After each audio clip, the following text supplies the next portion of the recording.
Paul and Pinsent stood tall. They were ready.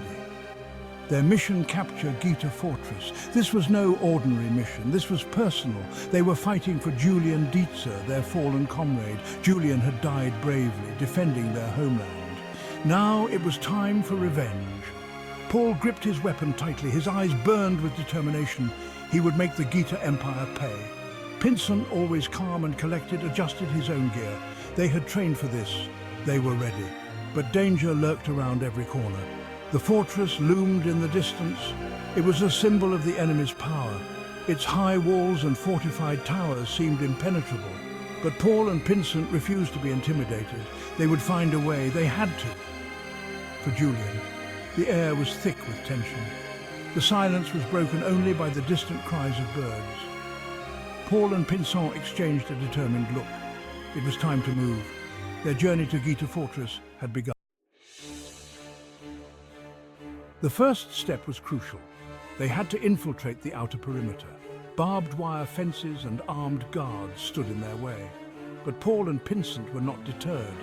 They were the best, trained to overcome any obstacle. Under the cover of darkness, they moved swiftly. They slipped past the guards, their footsteps silent. Their training was paying off. They were getting closer. Adrenaline coursed through their veins, excitement mixed with fear. They reached the wall. It was even taller than it looked from afar. Paul took a grappling hook from his pack. He aimed carefully and threw it. The hook caught on the top of the wall. With practiced ease, they climbed. They were inside the perimeter. The Gita Fortress was within reach, but their journey was far from over. They had only just begun. Guys, I've got something. There's a weak point in the northwest wall. You can use it to enter the fortress, but be careful. Bemis Manomar and his goons are patrolling that area. They're ruthless. Paul and Pinsent listened intently. Tommaso was their secret weapon. Thanks, Tommaso. We'll be careful. The line went dead. Paul and Pinsent were on their own now. They had their orders. They reached the northwest wall. Just as Tommaso had said, there was a breach. But something felt wrong. It was too easy, too quiet. Suddenly the silence was shattered. Well, look who we have here. Bemis Manomar stepped out from the shadows, a cruel smile on his face. He was flanked by his goons, SpongeBob, Laurent Dorfman and Mike Wunderlich. Paul and Pinsent were outnumbered, but they wouldn't go down without a fight. They raised their weapons, ready to face their enemies. The battle was on. Gunfire erupted, the air filled with the smell of gunpowder. Paul and Pinsent fought bravely, but the odds were stacked against them. They were pinned down, taking cover behind a pile of rubble.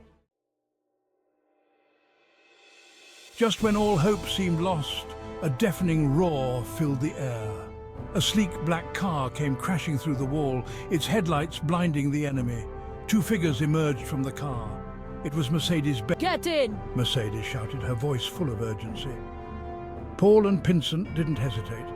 They scrambled into the car. Eamon floored the gas pedal and they sped away from the chaos. The car became their sanctuary. They sped through the night, leaving the gunfire and the chaos behind. Paul and Pinsent were safe for now, but they knew the fight was far from over. They had escaped, but at a cost. They were battered, bruised and exhausted. But giving up was not an option. They had to regroup. They had to find a way to defeat Bemis Manomar and his gang. But most importantly, they had to capture Gita Fortress, for Julian, for their homeland. The weight of the mission pressed down on them. The path ahead was uncertain. Dangers lurked around every corner. But one thing was certain. Paul and Pinsent would not rest until justice was served. Will they succeed? Will they defeat the Bemis Manomar gang? Will they capture Gita Fortress and avenge Julian?